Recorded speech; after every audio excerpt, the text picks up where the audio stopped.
Kim Wall was a world-class journalist who spent her career giving a voice to people the world overlooked, from post-war Sri Lanka to the streets of Havana. In August 2017, she was less than a week away from moving to Beijing, but she had one final story to finish in Denmark. The subject was Peter Madsen. To the Danish public, he was a celebrated eccentric, a self-taught engineer who built his own rockets and cultivated a harmless, quirky persona. His crowning achievement was the UC-3 Nautilus, a homemade submarine that cemented his reputation as an unorthodox genius. On the evening of August 10th, Wall boarded that submarine at a Copenhagen dock for a routine 2-hour interview in the waters of KG Bay.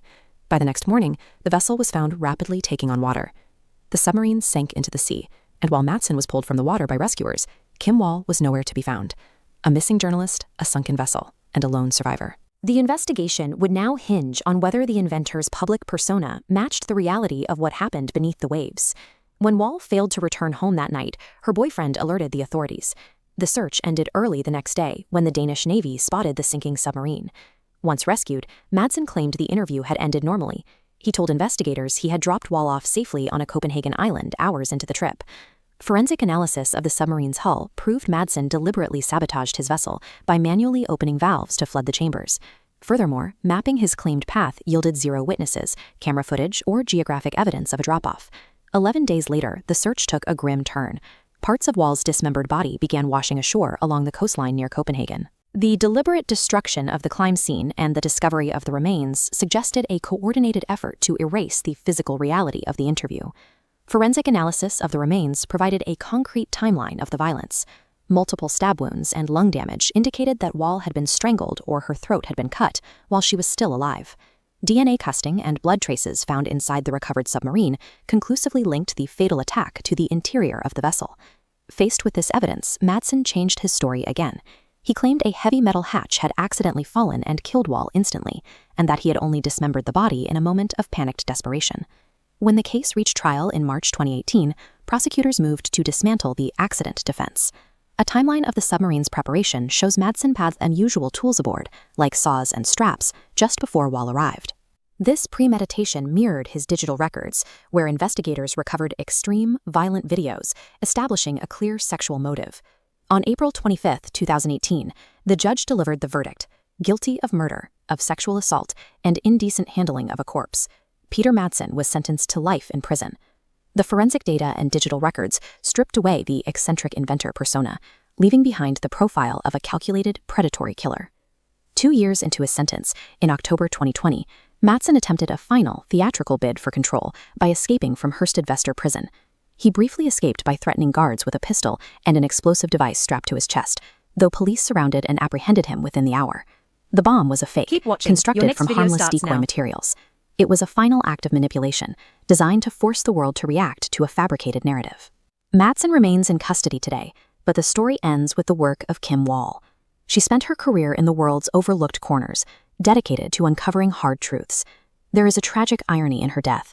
A woman who spent her life exposing falsehoods was ultimately killed by a man whose entire public existence was a lie.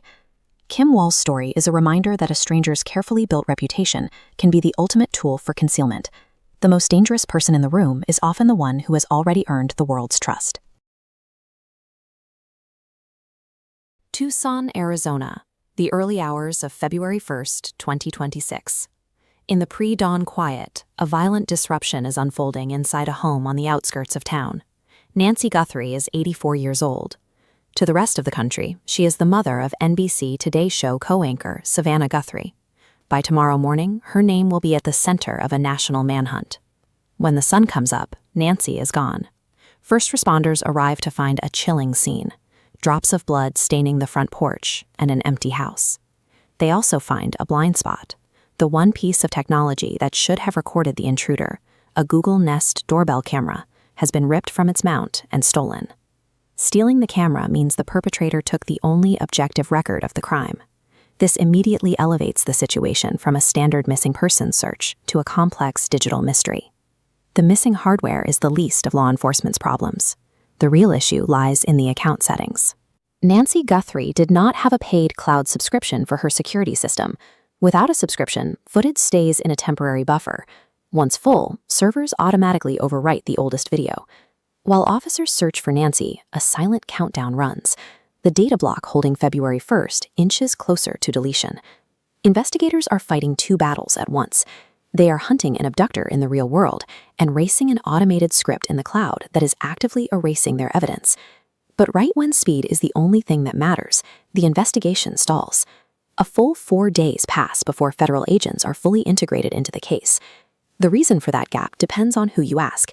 FBI Director Kash Patel publicly accused the Pima County Sheriff's Department of locking federal agents out. As he put it, "We were not let in for 4 days, and that's their choice." Sheriff Chris Nanos disputes that account. He claims a federal task force member was present and working alongside local law enforcement from the very first night. Regardless of whose account is accurate, the resulting friction consumed the exact window of time investigators needed. The window to comfortably secure that temporary cloud data closed while agencies argued over access. In high-stakes digital forensics, a perpetrator doesn't always have to be a master hacker to hide their tracks. Sometimes, standard bureaucratic infighting between law enforcement agencies will do the job for them. When the FBI cyber team finally steps in, the standard consumer video portals are empty. They work directly with Google engineers to scrape residual data from the camera's back-end architecture. The maneuver works. They manage to intercept a fragmented video file just seconds before the servers permanently purge it. The recovered video reveals a terrifying scene in the early morning dark. A figure approaches the house wearing a full face mask and gloves. They have a flashlight gripped in their mouth and a firearm holstered on the front of their body. The intruder doesn't hesitate. The figure reaches directly for the lens, plunging the view into darkness with a gloved hand, before tearing the device down and concealing it in a nearby shrub. That single fragment of video alters the entire scope of the investigation. The tactical gear, the holstered weapon, and the deliberate neutralization of the camera point to a highly calculated, premeditated abduction. Saving that specific clip comes at a cost. Because of the 4-day delay, every hour of video leading up to the break-in was lost. Investigators successfully rescued the climax, but they lost the prologue. The deleted footage likely contained critical context, perhaps a shot of the suspect scouting the house unmasked a day earlier, or a clear view of an identifiable vehicle. Over 5 months later, the trail remains agonizingly cold. Despite the resources of the Department of Justice and a $1 million reward from the Guthrie family, no suspect has been named. Authorities refuse to classify this as a lost cause. Investigators point to history. Complex abductions have been solved and victims located far later than this. They are still actively seeking tips from the public. A 4-day head start allows a kidnapper to put hundreds of miles between themselves and the crime scene. In the cloud, that same delay allows an automated script to erase the evidence entirely, leaving behind only a masked figure in the dark.